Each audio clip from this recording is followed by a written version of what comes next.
രാവണന്റെ സഹോദരനായ വിഭീഷണൻ ഭഗവാൻ ശ്രീരാമന്റെ അടുത്തെത്തി തന്നെ സംരക്ഷിക്കാമോ എന്ന് ആവശ്യപ്പെട്ടു. ഇത് കേട്ട ഭഗവാൻ ശ്രീരാമൻ വാനരസേനയുടെ തലവനായിട്ടുള്ള സുഗ്രീവനോട് തന്നെ ചോദിച്ചു. ഇത് കേട്ട് സുഗ്രീവൻ പറഞ്ഞു, എന്തൊക്കെയാണെങ്കിലും വിഭീഷണൻ രാവണന്റെ സഹോദരനാണ്. അപ്പോ അദ്ദേഹത്തിന്റെ ഉദ്ദേശം ശരിയാണോ എന്ന് നമുക്ക് അറിയില്ല.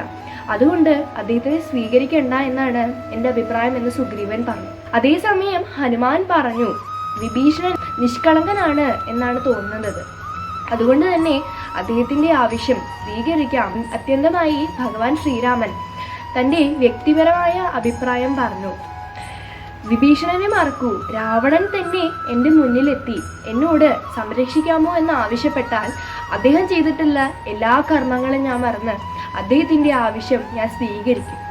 ഇന്ന് ആ രാമനവമി ദിവസം നമുക്ക് ആ ക്ഷമാശീലനായിട്ടുള്ള ശ്രീരാമ